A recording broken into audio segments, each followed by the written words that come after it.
भी अक्सर ऐसे क्षण आते हैं और हमें ऐसा प्रतीत होता है कि शायद परमेश्वर मेरी चिंता नहीं करता, प्रभु क्या तू मुझे भूल गया है। पर मैं आपको एक चीज बताऊं कि अगर आप अपना विश्वासी जीवन अनुभवों पर स्थापित करेंगे, परिस्थितियों पर स्थापित करेंगे, एक व्यक्ति के साथ ये हुआ उस पर स्थापित करेंगे, तो आप कभी भी जय को नहीं देख पाएंगे। अगर आपको अपने जीवन को स्थापित करना है तो उसका आधार होना चाहिए परमेश्वर का वचन, कि वचन क्या कहता है। अगर किसी के जीवन में कोई बात नहीं हुई, चमत्कार नहीं हुआ, इसका मतलब आप ये मत निकालिए कि परमेश्वर को कर नहीं पा रहा।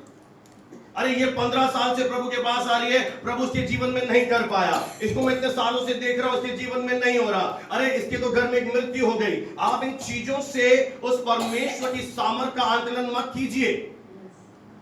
ये निर्भर करता है प्रभु की क्या योजना है, उस बंदे का कितना फेथ है। अगर एक व्यक्ति बीमारी में चल रहा है, इस कलीसिया में आ रहा है, वचन सुन रहा है, अंगीकार नहीं कर रहा है, इसका मतलब ये नहीं है कि परमेश्वर चंगा नहीं कर रहा, टीचिंग में कोई कमी है, कहीं ना कहीं आपके जीवन में कोई लैकिंग है।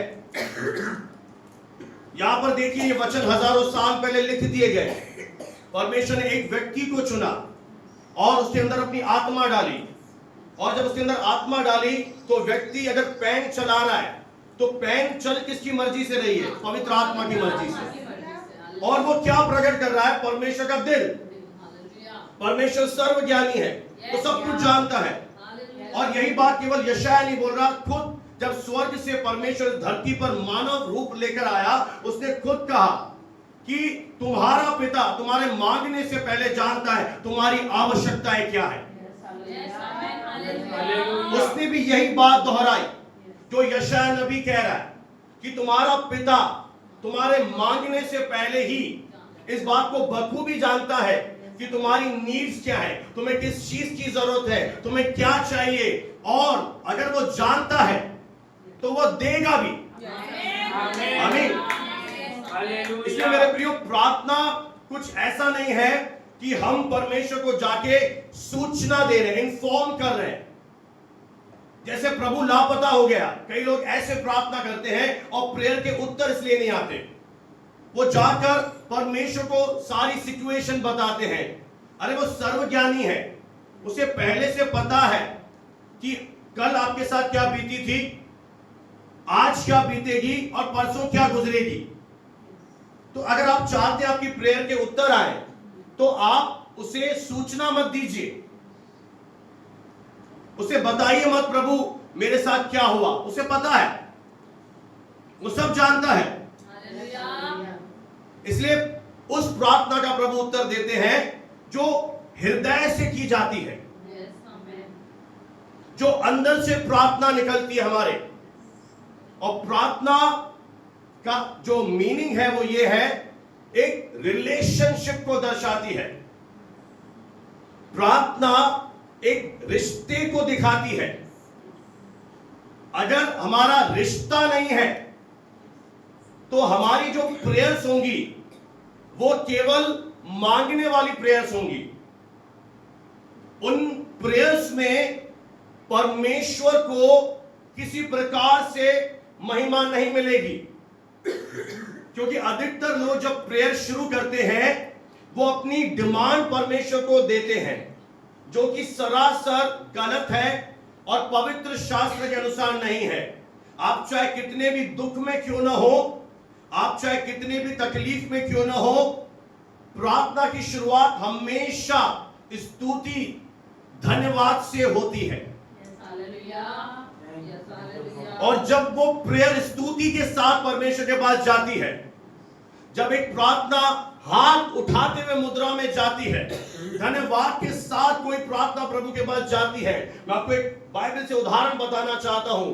परमेश्वर के लोगों पर अमालेकियों ने हमला किया और वहां पर प्रभु के श्वेतदास थे मूसा, और मूसा ने एक रणनीति अपनाई। मूसा युद्ध में नहीं गया। मूसा ने क्या किया? मूसा एक पहाड़ी पर बैठ गया। पहाड़ी किस बात को बताती है? एक परमेश्वर के साथ एक रिलेशन, जहां वो प्रभु से मिलने जाता था। यीशु मसीह भी अक्सर भोर को उठ जाते थे 4 बजे से पहले और पहाड़ पर अकेले चले जाते थे जब कोई नहीं होता था। उसका क्या रीजन है? क्योंकि मुझे केवल बकबक नहीं करनी, मुझे केवल अपनी बात नहीं पहुंचानी। प्रार्थना का रियल इंटेंशन क्या है? मुझे उसकी सुननी है। आप समझ पा रहे हैं? अक्सर प्रेयर में क्या हो रहा है, आप केवल अपनी बात वहां पहुंचा रहे हैं, वहां से जो गाइडेंस आपको चाहिए वो आप सुन नहीं पा रहे। मैं एक उदाहरण आपको देना चाहता हूं। एक प्रभु के श्रेष्ठ दास थे पास्टर रॉबर्ट प्रकाश, वो एक मीटिंग ले रहे थे। वहां पर एक स्त्री आई और उस स्त्री के पेट में बहुत दर्द हो रहा था। उन्होंने बोला प्रार्थना कीजिए, और उन्होंने बोला आप अपना हाथ रखिए पेट पर, और उस स्त्री ने अपना हाथ रखा और पास्टर ने उसके हाथ के ऊपर हाथ रखे और कहा यीशु के नाम से दर्द चला जाए। उसी समय वो चंगी हो गई और वो सभा में चली गई, आराधना हो रही थी। विदिन 10 मिनट 10 मिनट के बाद वो बहन फिर पास्टर के पास आती है और कहती है मुझे फिर से दर्द हो रहा है। और उन्होंने उससे पूछा आपको ये दर्द कहां से शुरू हुआ? बोला जब मेरे पेट में जुड़वा बच्चे थे, 7 महीने के थे और 7 महीने में वो मर गए कोख में, और डॉक्टर ने कुछ दवाइयां दी और उन्हें उस भ्रूण को बाहर निकाला, तब से मेरी ये हालत है।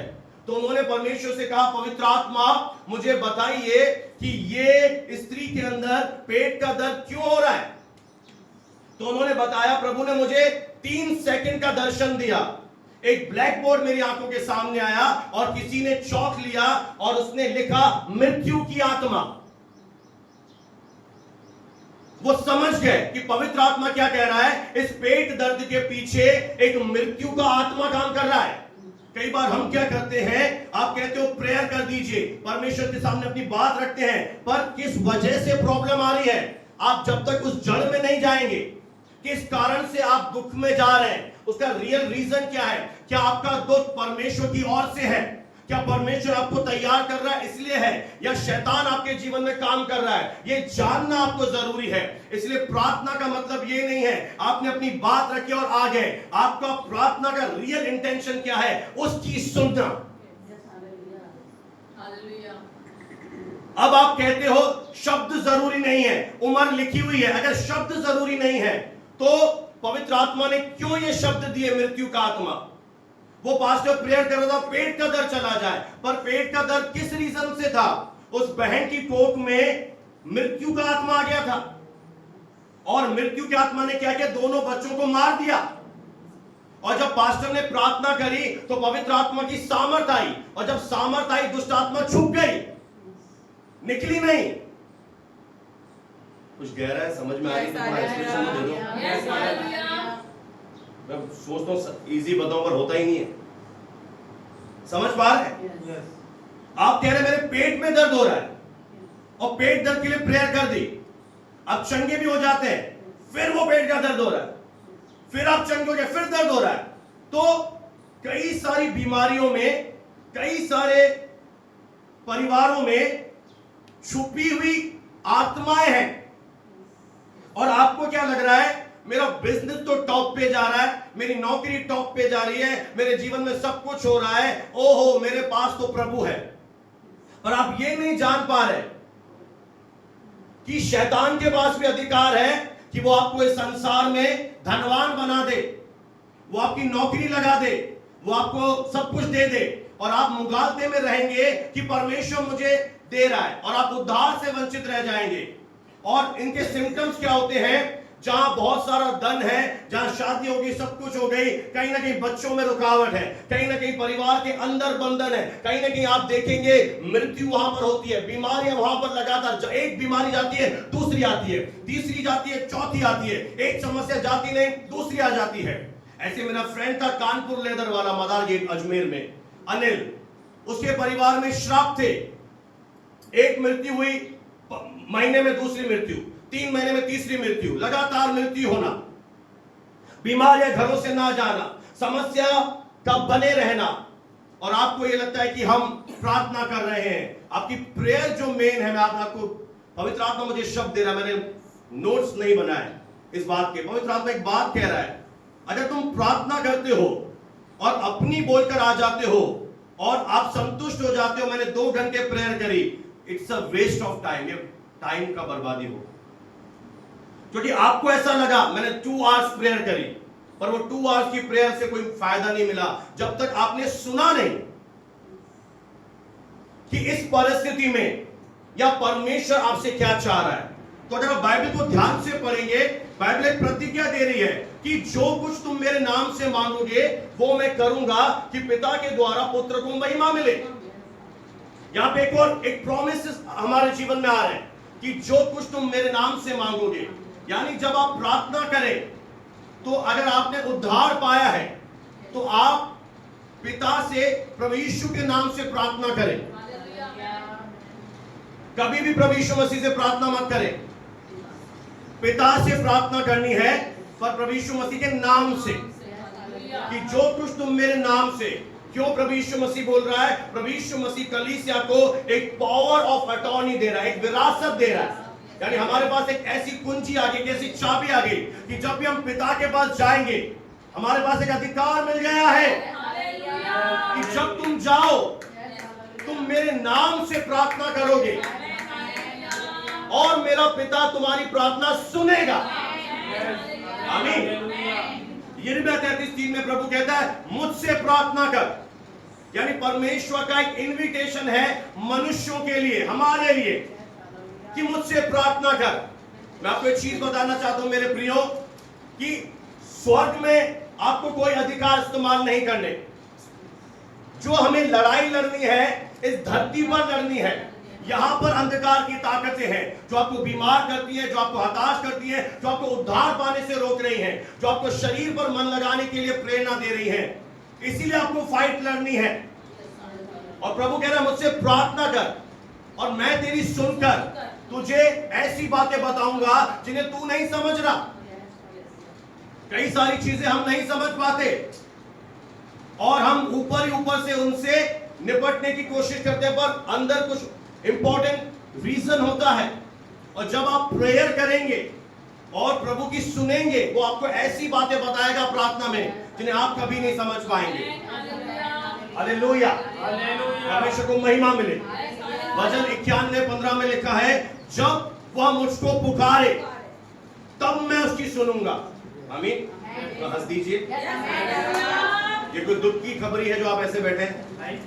ये एक वंडरफुल न्यूज है कि जब वह मुझको पुकारे तब मैं उसकी सुनूंगा। परमेश्वर वादा कर रहा है संकट में मैं उसके संग रहूंगा। वो ये नहीं कह रहा मैं संकट हटा दूंगा, पर एक वादा कर रहा है कि ट्रबल्स में, दर्द में मैं क्या करूंगा? तेरे संग रहूंगा। और तेरे संग क्यों रहूंगा? ताकि मैं तुझे एक बड़ी विजय दूं। अब जानते हैं जब यीशु मसीह ने लाजर को जिंदा किया, उसने क्या किया लाजर को जिंदा करने से पहले? कोई बताएगा?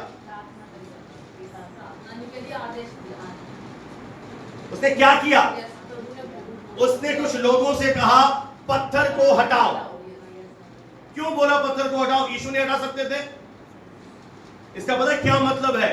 कि परमेश्वर अपने महान आश्चर्य कर्मों में आपको शामिल करना चाहता है। वो आपको पार्टनर बनाना चाहता है इन महान कामों के अंदर। यीशु चाहता पत्थर हटा सकता था, पर लोगों को शामिल करना चाहता था। वो परमेश्वर ये चाहता है कि संकट जब आए, मुश्किलें जब आए, दुख जब आए, आपको ये मालूम हो कि वो परमेश्वर मेरे संग है। और जब आप हियाव बांधे खड़े रहेंगे, जब आपके अंदर कॉन्फिडेंस होगा कि मैं उसे पुकारूंगा वो सुनेगा। अगर आपको मालूम हो कि परमेश्वर के पास जब मैं जाऊंगा वो मेरे अंदर से गलती निकालेगा, वो मुझ पर गुस्सा करेगा, वो मुझ पर चिढ़ेगा, तो आप कभी भी जाएंगे नहीं जाएंगे। और जब आपको मालूम होगा कि परमेश्वर मेरे अंदर कमी नहीं निकालेगा, परमेश्वर मेरे अंदर से दोष नहीं निकालेगा, वो मेरे अंदर से और भी क्या करेगा? मेरी कमियों को दूर कर देगा। प्रार्थना का दूसरा महत्वपूर्ण पहलू है हमारी जिंदगी में बदलाव। जब कुछ नहीं बदलता तब परमेश्वर हमें बदल रहा होता है। जब आपके जीवन में लगे प्रार्थना के उत्तर नहीं आ रहे, इसका सीधा साधा मतलब है गॉड इज चेंजिंग यू। परमेश्वर तेरे साथ डील कर रहा है, तुझे बदल रहा है, तेरे चरित्र को बदल रहा है, तेरे कुछ घटियों को हटा रहा है, वो तुझे तैयार कर रहा है, बना रहा है, तराश रहा है, ताकि आने वाले दिनों में तेरे जीवन के द्वारा वो हजारों को ब्लेसिंग देंगे। कई बार स्वर्ग शांत रहता है, हेवन साइलेंट हो जाता है। जब स्वर्ग शांत हो जाता है, जब प्रेयर के उत्तर नहीं आते हैं, तब मालूम पड़ता है कि हमारा विश्वास कितना परमेश्वर के वचनों पर है। तब आप 91:15 को लीजिए, तब मालूम पड़ेगा कि आप कितने परमेश्वर के भक्त हैं। उस समय आपको बोलना है, परमेश्वर लिखा है जब मैं आपको पुकारूंगा आप मेरी सुनेंगे, मैं जानता हूं प्रभु आप मेरे साथ हैं। कई लोग ऐसे समय में विश्वास से बरगिस्ता हो जाते हैं, कई लोग ऐसे समय में डर जाते हैं, जब कई लोग ऐसे समय में निराश हो जाते हैं, भयभीत हो जाते हैं। और जब आपके अंदर ये वचन आत्मा में भर जाएंगे, जब आप इन्हें भर लोगे अपने अंदर, आपको मालूम होगा कि इस परिस्थिति में भी परमेश्वर मेरे साथ है। और एक बात का मुझे भरोसा है कि जो होगा अच्छा। Assurance, एक faith, आमीन, एक विश्वास कि मेरे साथ जो कुछ होगा बेस्ट होगा। प्रभु इन परिस्थितियों के द्वारा बेस्ट ही निकालेगा। हालेलुया। बहुत अच्छा उदाहरण दे दूं, आपने केले के बीज बोए, पपीता आ जाएगा क्या? नहीं जी। क्यों नहीं आएगा? क्यों नहीं आ सकता है? जादू हो गया? ये अपने प्रार्थना कर यीशु के नाम से? नहीं नहीं, पक्का? और उसके पीछे पक्का? अच्छा पक्का नहीं पक्का? 100% पक्का? अब मैं आपको बताता हूं, अगर कोई हमारे जीवन में कड़वे बीज बोए, कोई हमारे जीवन में गलत बीज बोए, पर वो परमेश्वर ऐसा परमेश्वर है, वो उस बुराई को भलाई में बदल देता है। ये सिद्धांत है कि केला बोगे केला काटोगे, पर वो खुदा इन सिद्धांतों को भी बदल कर रखा है, हमें ब्लेस करने वाला परमेश्वर, वो चेंज कर देगा परिस्थितियों को। चाहे शत्रु कितना भी एड़ी चोटी का जोर लगाए, आपका विश्वास है कि वो मेरे साथ है, संकट में भी वो मेरा शरण है, परमेश्वर मेरा दृढ़ घर है। मैं किससे डरूं? मैं किसका भय खाऊं? हालेलुया।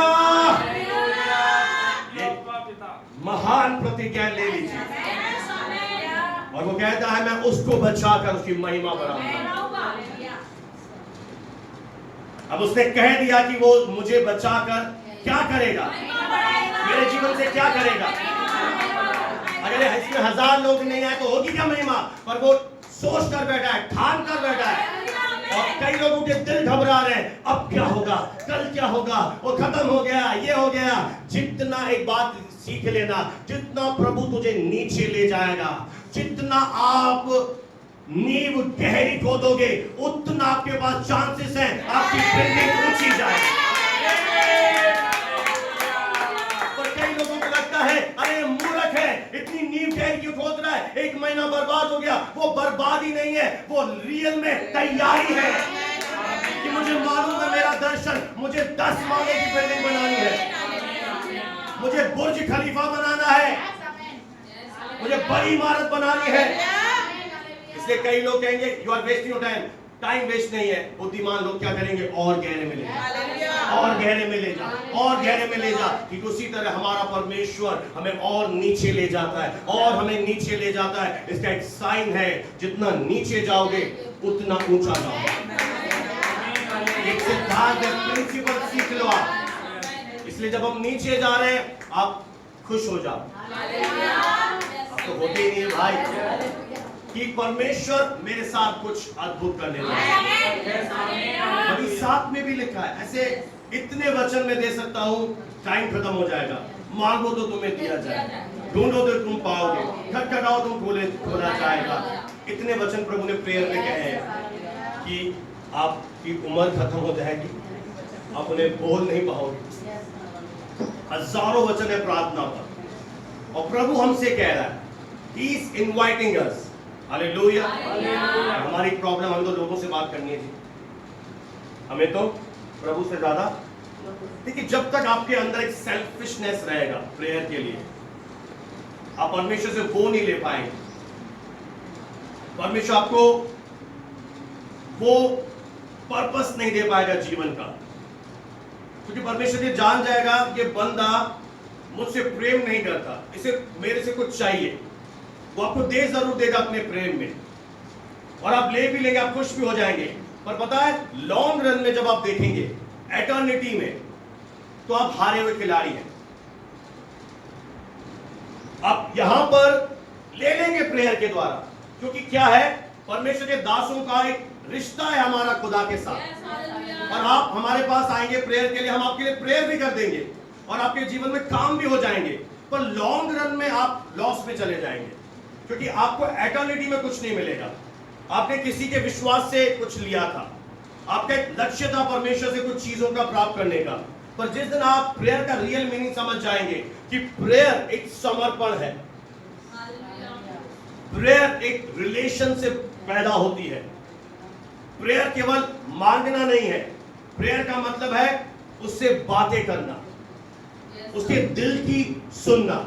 और मैं आपको सच बताऊं, बहुत सारे लोग आज लोगों से बात करने में बिजी हैं, सोशल एप्स पर बिजी हैं, और आप शायद समझ नहीं पा रहे।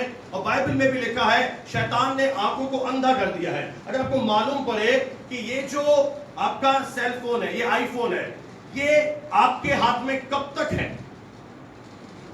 Can anyone answer? जब तक खुदा का आत्मा आपके अंदर है।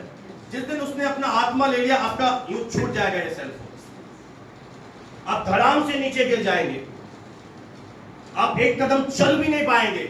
जिस समय आपके अंदर से आत्मा खींचेगा ना वो खुदा, और जिस समय आपकी आत्मा खींच ली उसने, आपकी सारी जो पिक्चर है इस दुनिया की, जब से आप पैदा हुए, एक किताब में लिख दी गई। और जब वो न्याय करेगा आपका, तो आपको देखेगा ये एक संसारिक व्यक्ति था, ये मेरे भवन में आया, इसने मेरे नाम को जाना, इसने मेरे बलिदान को जाना, पर इसने मुझसे मोहब्बत नहीं करी। और वो कहेगा मेरी नजरों से चला जा। परमेश्वर उसे अपने सिंहासन के निकट नहीं ले जाएगा।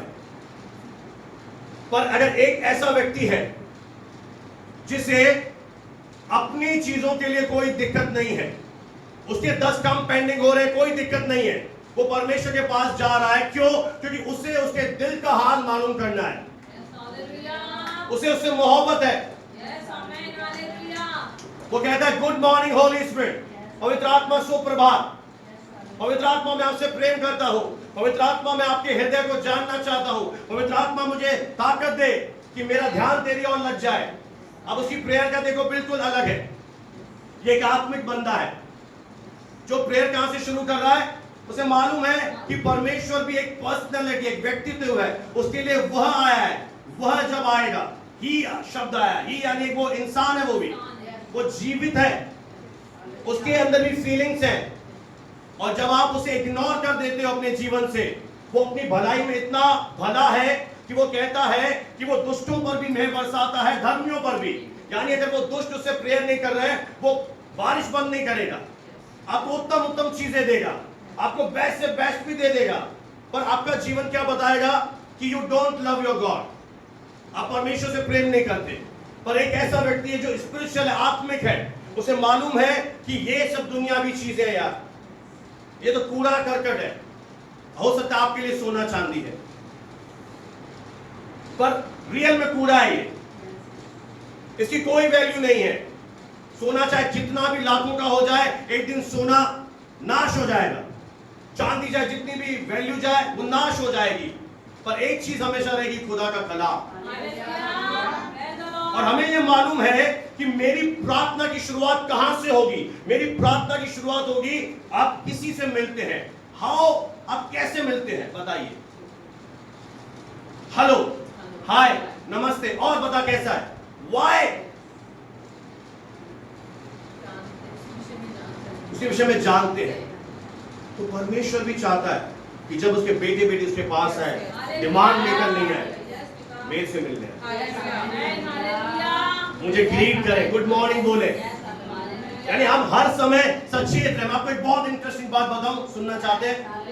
आप सब जानते हैं जब यीशु मसीह के ऊपर भीड़ गिरी पड़ती थी और भीड़ में से किसी ने उसके वस्त्र को छू लिया। अब आप मुझे बताइए, उस समय यीशु मसीह कहते हैं किसने मुझे छुआ? किसने मुझे छुआ? यानी कि उसके ऊपर हजारों लोग गिर पड़ रहे हैं, उसे ये चिंता नहीं, इधर से ये गिर रहा है, वो गिर रहा है। उसे एक चीज का तुरंत मालूम पड़ गया कि मेरे अंदर से सामर्थ निकली है, यानी पवित्र आत्मा ने कुछ किया है। इतनी भीड़ गिर रही है, उसे भीड़ पर ध्यान नहीं है, उसे लोगों पर, उसे एक चीज का पूरा ध्यान था कि पवित्र आत्मा ने, परमेश्वर ने मेरे अंदर से कुछ निकाला है। वो सचेत था, वो जागृत था परमेश्वर की आत्मा के प्रति, वो कॉन्शियस में था कि मैं पवित्र आत्मा का मंदिर हूं, परमेश्वर का आत्मा मेरे अंदर रहता है, मैं अकेला नहीं हूं इस दुनिया में। इसलिए वो क्या करता था? उसके साथ संगति करता था, उससे बातें करता था, उसको आमंत्रित करता था, उससे कहता था मैं तुझसे प्रेम करता हूं पवित्र आत्मा, तू सबसे प्यारा है पवित्र आत्मा, मैं तेरे बिना जी नहीं सकता प्रभु, मुझे तेरी सबसे ज्यादा जरूरत है। प्रार्थना का रियल मीनिंग सीखो, टोटल डिपेंडेंसी ऑन गॉड, संपूर्ण निर्भरता। शैम्पू भी चाहिए, हाँ प्रभु शैम्पू चाहिए, पानी भी चाहिए प्रभु पानी चाहिए, यानी हमें एक चीज का आभास होना चाहिए कि हर चीज के लिए मैं उस पर निर्भर हूं। टोटल डिपेंडेंसी, संपूर्ण निर्भरता। अगर वो अपनी पे आ जाए और आपके हाथ में लगवा कर दे, पहले तो करेगा नहीं, शैतान को इजाजत दे दे, और जब आप पानी का गिलास उठा नहीं पाओ, सच बताना याद आएगी खुदा की? आएगी भारती बहन? क्यों याद आएगी? क्योंकि आपको लग रहा है मेरा हाथ काम नहीं कर रहा। अरे जब कर रहा था तब क्यों नहीं याद आई कि उस खुदा के अनुग्रह से मैंने एक ग्लास उठाया है, उसके अनुग्रह से माइक पकड़ा है, उसने मेरी टांगों में शक्ति दी है, उसने मुझे देखने के लिए आंखें दी है, मुझे परिवार दिया है। मेरे प्रियो, अक्सर हम उसे तब याद करते हैं जब हम फंस जाते हैं, तब हमें लगता है प्रार्थना सबसे सामर्थी है, प्रार्थना कर देंगे प्रभु कर देगा। हाँ वो अपने प्रेम में करता है, पर उसके सामने आपकी वैल्यू जीरो होगी, बिकॉज गॉड नोज दैट ये बंदा मुझसे प्रेम नहीं करता, मैं इस पर विश्वास नहीं कर सकता, मैं इसे कुछ सेवा नहीं दे सकता, मैं इस पर कोई भरोसा नहीं कर सकता। वो देखता है, इसलिए वो जिस किसी को भी चुनता है पहले उसका हृदय सर्च करता है। Check your heart. अभी भी काम चल रहा है, पवित्र आत्मा आपके विचारों को चेक कर रहा है, आपके इंटेंशन को चेक कर रहा है, आपकी फीलिंग्स को चेक कर रहा है कि आप वचन को कैसे ले रहे हैं, आप प्रार्थनाएं क्यों करते हैं। आमीन, हालेलुया, हालेलुया। सीखिए। जब अदन की वाटिका में, मैं आपको एक चीज बताऊं, आज बहुत से लोग प्रार्थना कर रहे हैं, शादियां ही नहीं हो रही। सही बात बोल रहा हूं? बोल दीजिए दिल पे हाथ। बच्चे नहीं हो रहे, शादियां नहीं हो रही, ये नहीं हो रहा। मैं आपसे एक चीज बताऊं कि जब परमेश्वर ने आदम बनाया ना और परमेश्वर से मिलने आता था, दोनों आपस में संगति करते थे, एक दूसरे के साथ रिलेशन में जाते थे, बातें करते थे। और आदम ने कभी भी ये प्रार्थना नहीं करी प्रभु मुझे पत्नी चाहिए। करी? जो पढ़ते हैं मुझे क्या करी क्या? आदम ने कभी बोला आई वॉन्ट वाइफ? कभी बोला प्रभु मुझे ये चाहिए? किसने बोला? प्रभु ने देखा वो अकेला। इसका क्या मतलब है? अगर आपका दिल उसे खुश करने के लिए लगा हुआ है, आपका दिल उसके राज्य में लगा हुआ है, आपको वो चीजें चाहिए जिससे कलीसिया की ग्रोथ हो, आत्मा की उन्नति हो, आपका शहर बचाया जाए, आपको वो अपने आप वो सारी चीजें। एक और उदाहरण है राजा सुलेमान। जब परमेश्वर ने उसे कहा जो कुछ तू चाहे मैं तुझे दूं, मांग, उसने परमेश्वर से ना विजडम मांगी, ना परमेश्वर से उसने दीर्घायु मांगी, ना परमेश्वर से उसने शत्रुओं का नाश मांगा, ना धन दौलत मांगी। उसने एक चीज मांगी, विजडम से भी बड़ी है, मैं आपको बता रहा हूं, ध्यान से सुनना। ये लोग बोलते बुद्धि नहीं। उसने हृदय के अंदर परमेश्वर की आवाज सुनने वाला एक मन मांगा था, रियल में, जिसे हिंदी में बुद्धि ट्रांसलेट कर दिया गया है। लिटरली उसने क्या मांगा था? उसकी आवाज सुनने वाला हृदय दे। क्योंकि प्रभु ये जो तेरी प्रजा है इसको मैं कैसे संभालूंगा, मुझे एक ऐसा मन दे। तो परमेश्वर इतना खुश हो गया, इतना खुश हो गया, उसने ये सोचा था परमेश्वर ने, शायद मुझसे क्या मांगेगा, लंबी आयु दे दे प्रभु, शायद मुझसे क्या मांगेगा प्रभु, मुझे धन दौलत दे दे, शायद क्या मांगेगा, मेरे सारे शत्रुओं को नाश कर दे प्रभु। पर इसने एक ऐसी चीज मांगी जो खुदा के दिल को छू गई। और पता है क्या हुआ, जो मांगा था वो तो मिला, और जो नहीं मांगा था, तो अगर हम अपनी पे अड़े रहे, प्रभु ये दे दे, वो दे दे, ये दे दे, दिखाई नहीं दे रहा, अंधा हो गया, बहरा हो गया, तो आप ये प्रूव कर देंगे कि you are not a lover, आप लवर नहीं है। आप चाहे कितना भी गाना चाहे, मैं धार्मिकता हूं, मैं धर्मी हूं, मैं धर्मी हूं, नो। अगर आप लवर हैं गॉड के, आप बोलेंगे प्रभु कुछ नहीं तू चाहिए। आपका गीत होगा, कुछ नहीं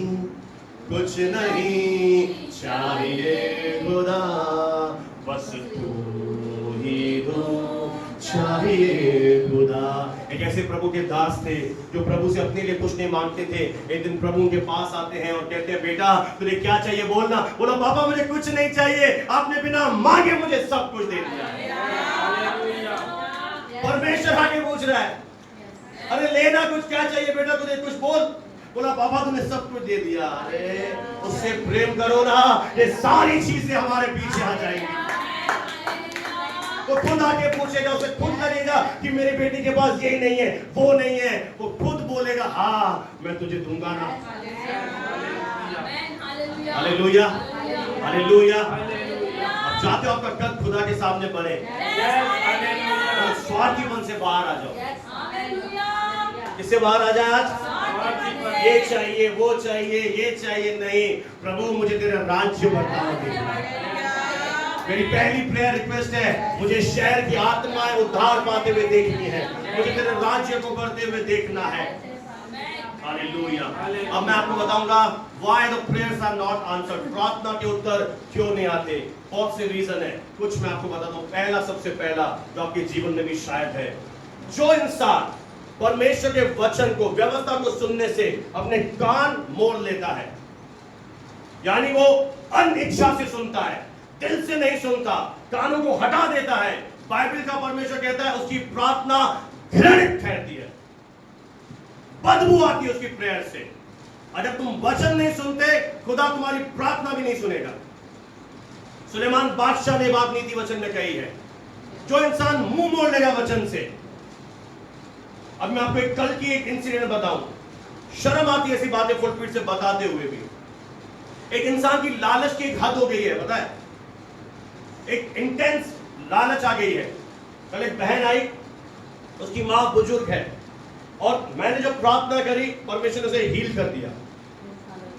3-4 बार वो चंगी हो गई, बुढ़ापे में भी अद्भुत तरीके से प्रभु ने काम, उनका विश्वास बढ़ गया, और वो प्रार्थना कराती गई, और वो जब भी आती मुझसे मिलकर जाती।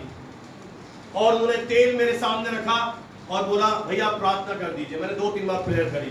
कल उनकी बेटी आई जो विश्वास में है, और वो नहीं आना चाहती, शायद उनका दिल प्रभु से प्रेम नहीं है, मैं समझता हूं। उन्होंने मुझसे कहा कि जब ये तेल खत्म हो जाए ना भैया, मैं दूसरा खरीद के लगा दूं। तो मैंने कहा, सिस्टर चमत्कार तेल में नहीं है, ताकत तेल में नहीं है, चमत्कार प्रार्थना में है। तो उनका दूसरा जुगाड़ सुनना, जब थोड़ा सा बचे, थोड़ा सा तो और डाल दूं। मैं सीधा बोला, नहीं आना चाहती माता।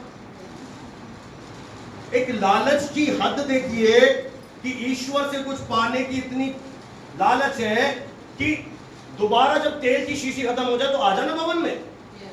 कम मना किया कि प्रार्थना नहीं करेंगे, पर ना आने के लिए उसी में दूसरा डाल दे। और ये नहीं समझ पा रहे कि ऐसा करके तुम खुद के लिए नरक तैयार कर रहा है। खुदा से दूर जाके एक इंसान कुछ नहीं पा सकता। मतलब मेरी समझ में वो दुनिया का सबसे मूर्ख है, चाहे वो कितना इंटेलिजेंट बंदा क्यों ना हो, कितना भी वो लॉजिक में अच्छा क्यों ना हो, कितना भी वो नामी गिरामी क्यों ना हो। क्योंकि बाइबल का परमेश्वर कहता है, जब इस दुनिया के लोगों ने ज्ञान से मुझे जानना नहीं चाहा, इसलिए आप जितने ज्ञानवान देखेंगे ना, वो मूर्ति पूजक है, वो हाथ के बनाए हुए की आराधना करते हैं, क्योंकि उनकी बुद्धि निरी है, अंधे हो गए।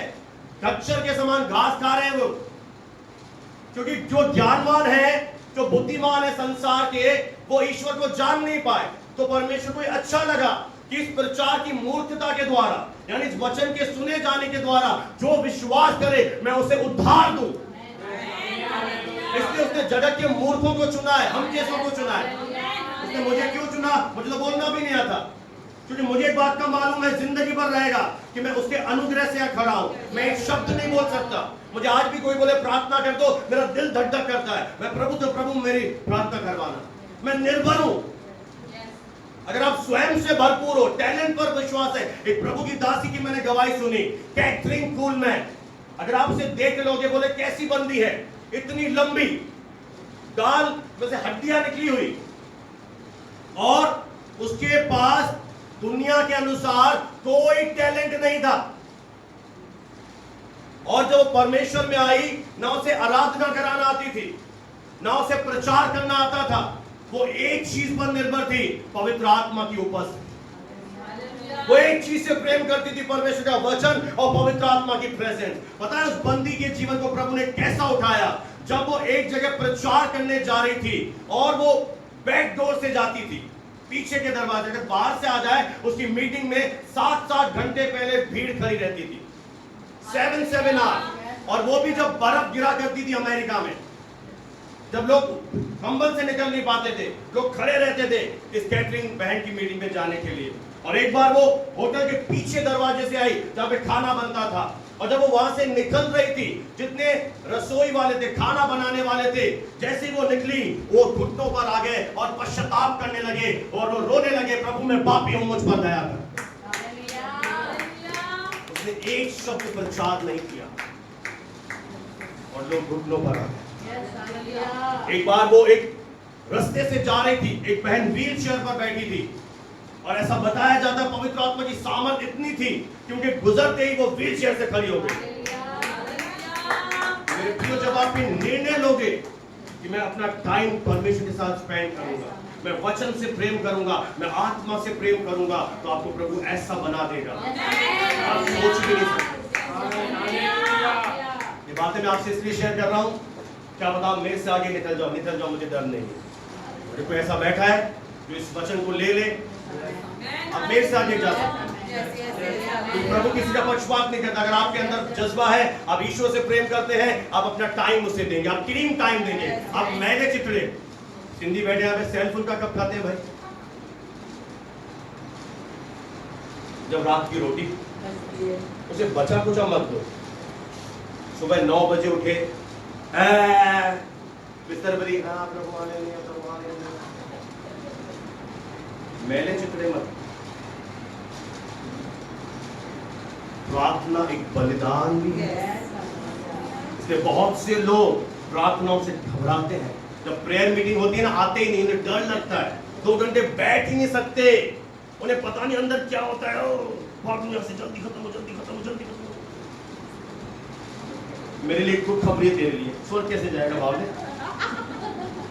तू यहां प्रभु की प्रेजेंस से भाग रहा है, स्वर्ग में तो यही होता है।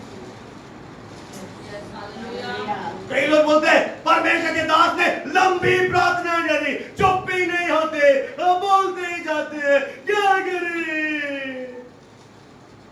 तो बाबा, प्रभु हमारा मुंह खोलता है और आपको चेक करता है। कई मगरमच्छ की तरह आंखें, कब बंद होगा, चेक कर ले। 2.5 घंटे यानी बैठ पा रहा, तो जिंदगी उसके साथ कैसे बिताएगा? कैसे आप हमेशा बिताओगे? तो आप खुद निर्णय ले रहे हो, प्रभु मुझे स्वर्ग नहीं चाहिए। अगर आपको स्वर्ग चाहिए, अब हम डिस्कस कर रहे थे, हमने एक बात कह रहे थे, हमने कहा लोग स्वर्ग और नरक को विश्वासी भी नहीं जानता, आप भी नहीं जान पाए। अगर आप स्वर्ग को जान जाते ना, पता नहीं आपका जीवन कहां होगा। सच बोल रहा हूं, आज लोगों को स्वर्ग और नरक पर यकीन नहीं है। एक बहन ने मुझे बोला, एक विश्वासनी बहन ने, मैंने कहा आप स्वर्ग नहीं जाना चाहते? बोला मैं नरक जाना चाहती हूँ। मैंने कहा मुबारक। यीशु मसीह ने एक बात कही, ध्यान से सुनना, कि तू अपनी बातों के द्वारा दोषी और बातों के द्वारा निर्दोष ठहरा जाएगा। जो आप एक जुमले मारते हो ना, मेरे मुंह से ऐसे ही निकल गया। मैं तो मजाक में बोल रहा था, मैं तो रियल में नहीं बोलना चाहता था। तो ये दुनिया की लैंग्वेज है, मजाक में ऐसे ही बोल दिया, चोरी गलती थी, चोली चोली, चोली तो गलता था, थोली थोली, दिल में तो नहीं सांप लौट रहे, थोली थोली। तो ये दुनिया के लिए क्या है? लैंग्वेज है। स्वर्ग में आत्मा में ये भाषा नहीं है। जब दुष्ट आत्मा ने आपके मुंह से सुना ना कि मैं नरक जाना चाहता हूं, वो आपको नरक ले जाएगा। इतना खतरनाक है आपके शब्द, शायद आप नहीं जान पाए।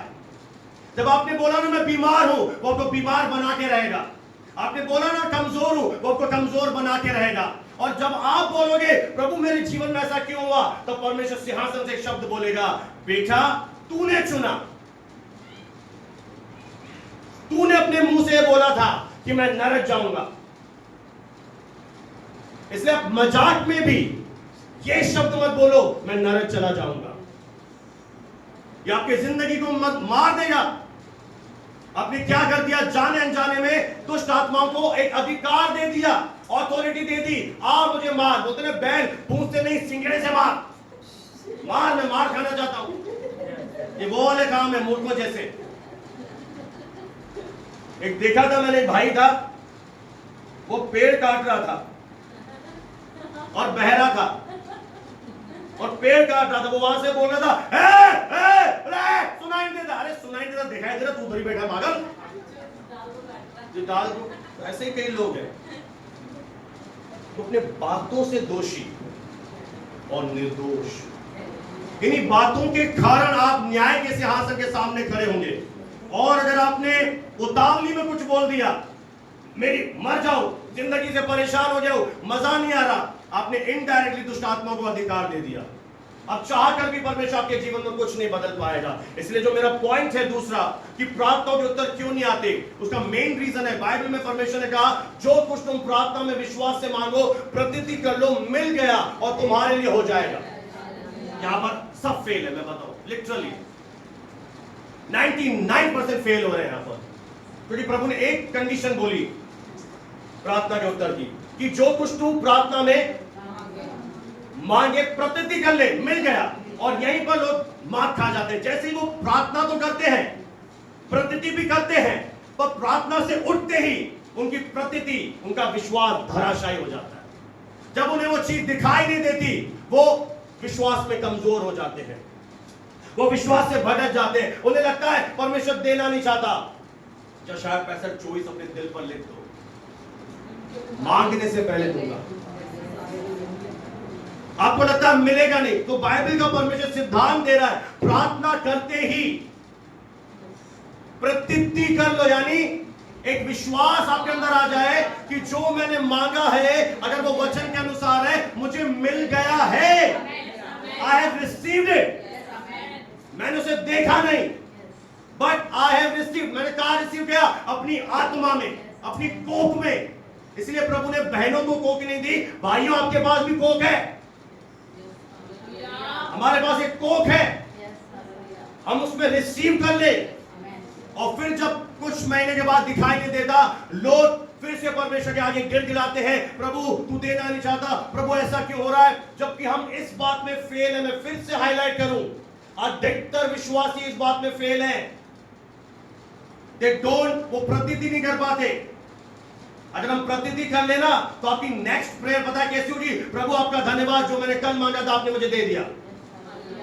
नेक्स्ट टाइम आप भिखारी का कटोरा हटा देंगे, तो बार बार मांगेंगे जब तक आपको दिखाई नहीं देगी। और इस चक्कर में कईयों के प्रार्थना में उत्तर नहीं आते। ऐसा ही कुछ दृष्टांत प्रभु यीशु मसीह के दिनों में हुआ, जब उन्हें भूख लगी, क्योंकि वो मनुष्य भी था, और उसने एक अंजीर के पेड़ को दूर से देखा और उसे लगा कि यहाँ पर फल आएंगे। और जब वो पास गया, उसमें फल नहीं दिखे, तो प्रभु यीशु मसीह ने विश्वास से शब्द बोले, अब से तुझ में कभी फल न लगे, अब से तुझ में फिर कभी फल न लगे।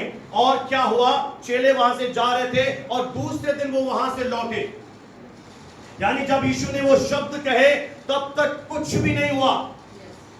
अब यहीं पर है, जब उसने बोला अब से तुझ में फल न लगे, कुछ भी नहीं हुआ, और वो वैसा का वैसा पेड़ खड़ा रहा। अब मुझे एक बात बताइए, अगर आप कुछ रोज लेकर आए, गुलाब के फूल लेकर आए, आपने जैसे ही डालियों से तोड़े, वे कैसे रहेंगे थोड़ी देर के लिए? फ्रेश, ताजे। क्यों?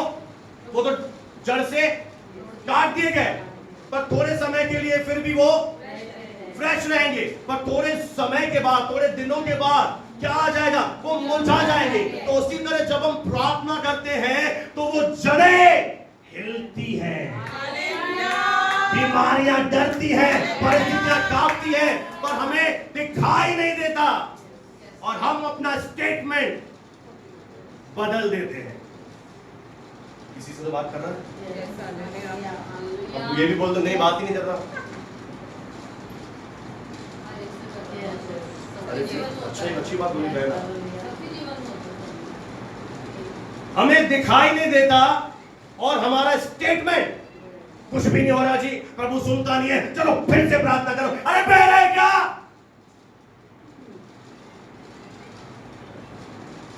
बह रहा है क्या? इसने कान दिए वो नहीं सुनता।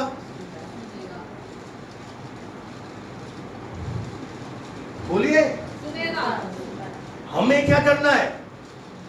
हमें अपने इस वचन पर खड़े रहना है। हमें टस से मस नहीं होना है। यावान दृढ़ रहे, मत डर, तेरा मन कच्चा ना हो। और आपके जीवन से शायद मुझे लगता नहीं हो पाएगा, क्योंकि आपको यशाया 65:24 याद ही नहीं है। इसलिए वचन अंदर होने चाहिए। उसने वादा किया, जब तू पुकारेगा मैं सुनूंगा। Hallelujah, hallelujah.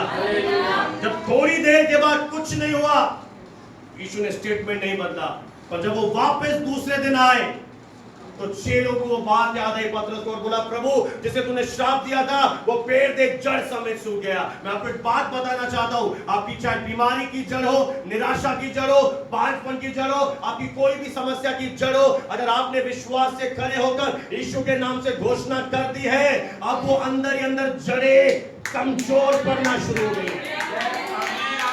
मैं मैसेज आपके लिए लेकर आया इस मॉर्निंग में, इसलिए अपना विश्वास मत छोड़ो, इसका प्रतिफल बड़ा है। मेरा धर्मी जन विश्वास से जीवित रहेगा। अरे नहीं दिखाई दे रहा, विश्वास से हो रहा है।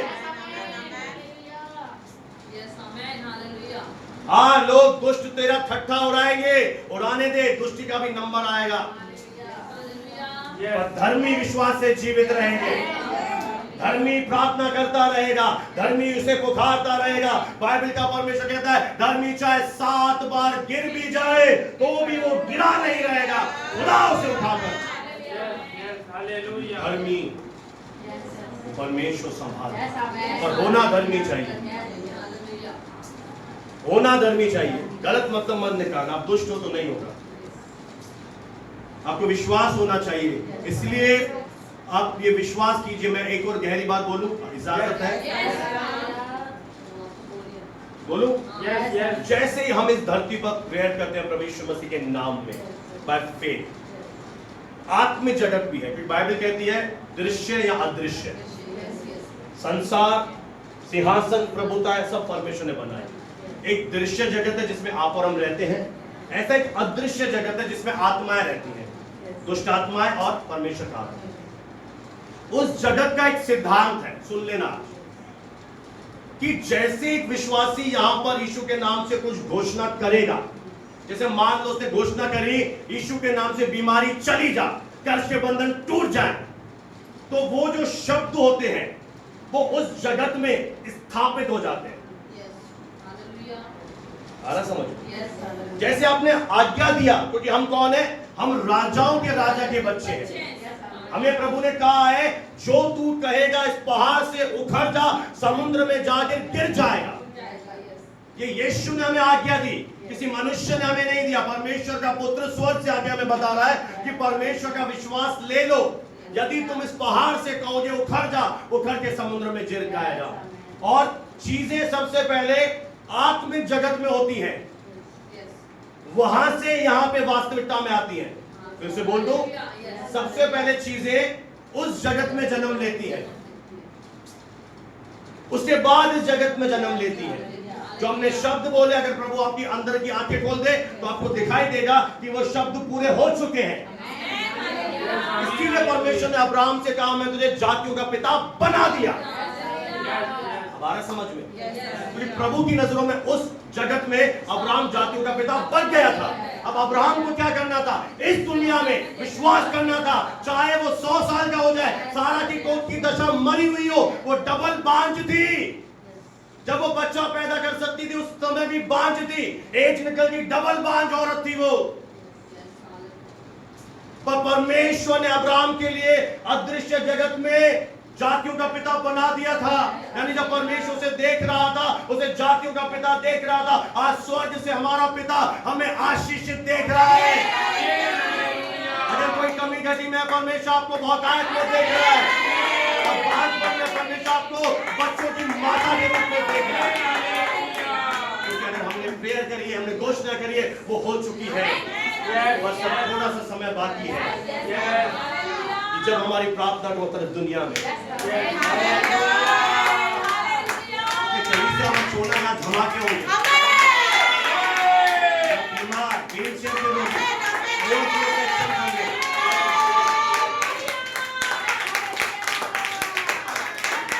हो चुका है। आपको शैतान परेशान कर रहा बस। आज मैं हंसाऊंगा ज्यादा नहीं, बहन है। Hallelujah, praise the Lord. तो मैं समझता हूँ आगे बोलने की अब जरूरत नहीं रही। मेन जो बात पवित्र आत्मा ने मेरे अंदर से होकर आपको पहुंचा दी। फिर भी मैं एक दो बात आपको बोल देता हूँ कि प्रार्थना का उत्तर इसलिए भी नहीं आता, बस दो कदम बने रहे। जब आप डाउट करते, तो जब भी आप मांगे विश्वास से मांगे, संदेह नहीं। संदेह करने वाला समुद्र की लहर के समान है जो बयान से चले। चौथा, प्रार्थना का उत्तर इसलिए भी नहीं आता कि अगर आप एक अत्याचार करने वाले व्यक्ति हैं, आप विश्वास में आगे मांग लेते हैं और आपको कोई विश्वासी दिख रहा है जो गरीब है, जिसके पास कपड़े नहीं, घर नहीं, या आपका कोई मजदूर है, या आपका कोई नौकर है, या आप गरीब तबके का है, अगर आप उस पर अत्याचार करते हैं, आपकी प्रेयर रुक जाएगी। यशायाह 58:9 में अगर पढ़ दीजिए, आपको मालूम पड़ जाएगा। 9 का पढ़ दीजिए, 58 का 9, उसमें ऐसा लिखा हुआ है कि प्रार्थना के 3 कारण से उत्तर नहीं आते। यशायाह 58 का 9 पढ़ दीजिए जल्दी से, हम फिनिश करें। तब तू पुकारेगा और यहोवा परमेश्वर उत्तर देगा। यहाँ पर भी गारंटी है, तू पुकारेगा, परमेश्वर तुझे उत्तर देगा। आमीन।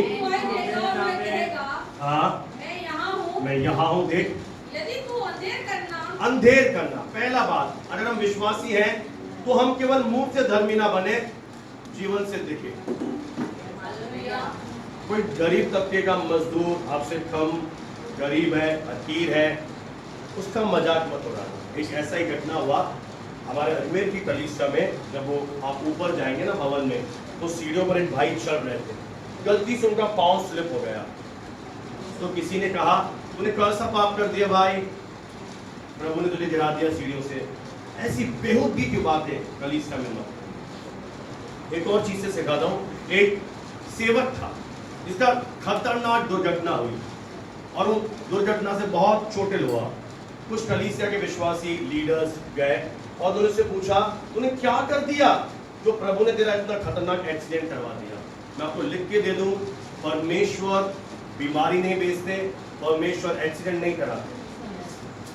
तो कभी भी किसी विश्वासी कोई दुख में है, तकलीफ में है, हो सकता है प्रभु की योजना है, आप उसे अबला मत समझे, गरीब मत समझे, उसकी एक मदद कर सकते हैं, मदद करें। नहीं तो आप केवल मुंह के विश्वासी हैं, प्रेम नहीं। प्रेम है तो आप, अच्छा एक उदाहरण याकूब कहता है, यदि कोई सर्दी में कांप रहा है और आप कहे आजा मैं तेरे लिए प्रार्थना कर देता हूँ, तो ये सरासर गलत है। उसे उस समय प्रार्थना से ज्यादा कंबल की जरूरत है। समझ रहे? अत्याचार मत करें। दूसरा, किसी धर्मी व्यक्ति पर, प्रभु के दास पर उंगली मत उठाए। और करना और उंगली उठाना, उंगली मत उठानी है। सेकंड बात, वो प्रार्थना में रुकावट आएगी। अगर आपने किसी पर दोष लगाया, आप भी दोषी ठहराए जाएंगे। और दुष्ट बात, यीशु ने क्या कहा कि पहले अपनी आंख से लट्ठा निकाल, तुझे दूसरी का बहुत ज्यादा दिख रहा है। पहले अपने आप को रेक्टिफाई करें, बाद में। तीसरा, और दुष्ट बातें बोलना छोड़ दे। जो भी मैंने सिखा दी है, कि हमारे मुंह से गलत चीजें, मैं नरक चली जाऊं, मैं बीमार रहूं, ऐसी बेहुदगी की बातें आपके मुंह से निकलेंगी तो आपकी प्रार्थना का उत्तर में रुकावट आएगा। प्रभु कह रहा है मैं यहाँ हूं, मैंने सुन ली है, पर वो चीजें दिखाई नहीं देंगी। अगर आप अंधेर कर रहे हैं किसी को, कर रहे हैं तो बंद कर दीजिए। सेकंड, उदारता से संत पर उंगली मत उठाओ, दोष मत लगाओ कि तुम पर भी दोष न लगाया जाए। जिस नाप से तुम नापते हो उसी नाप से तुम्हारे लिए भी नापा जाएगा। दोष लगाओगे, एक उंगली चार तुम्हारे लिए उठेगी। दोष मत लगाओ। थर्ड, गलत शब्द अपने मुंह से मत बोलो। तो परमेश्वर कहता है तू अपने बातों से दोषी और निर्दोष। आपने खुद कहा मैं नरक जाऊंगी, परमेश्वर कहेगा ठीक है बेटा, मैं जबरदस्ती तुझसे नहीं करूंगा, तू नरक जाना चाहता है नरक जा। एक चीज और बता दूं, यीशु के अलावा कोई पाप क्षमा नहीं करता, उद्धार करता दूसरा भाई नहीं, इस दुनिया में नहीं। और आपके पाप क्षमा नहीं हुए, आप वैसे ही नरक जाएंगे। तो आज भी मन फिरा लीजिए और परमेश्वर के एक और बात, परमेश्वर पापियों की प्रार्थना नहीं सुनता। सबसे बड़ी प्रॉब्लम है परमेश्वर पापी व्यक्ति की प्रेयर्स नहीं सुनता। पापी व्यक्ति की एक प्रार्थना सुनी जाती है, मन फिराव की, प्रभु मैं पापी हूँ दया। जैसे आपने ये प्रेयर करी, प्रभु मैं पापी हूँ मुझे क्षमा कर, आप धर्मी बन जाएंगे, फिर परमेश्वर आपकी प्रार्थना को सुनेगा। फिर आप कलीसिया में आइए, स्टडी लीजिए, शिक्षा लीजिए, अंदर गहराई में जाइए और कैसे आपको जय में चलना है, कैसे आपको अनॉइंटिंग में चलना है। क्योंकि केवल यहाँ पर आपके सिर पर तेल लगाने से ही आप अभिषेक में नहीं चल पाएंगे। केवल बोल रहा हूं, हाँ इससे बहुत फायदा होता है। तेल पवित्र आत्मा का प्रतीक है, तेल में अनॉइंटिंग आती है, अनॉइंटिंग बंधन को तोड़ती है। पर अनॉइंटिंग में बने रहने के लिए, अभिषेक में बने रहने के लिए आपको वचन में बने रहना पड़ेगा, आपको प्रभु में बने रहना पड़ेगा, आपको उसके पीछे चलना पड़ेगा। और अगर आप ये निर्णय नहीं लेते, मान लेते आपने संसार का रास्ता चुना, आप लास्ट डे जजमेंट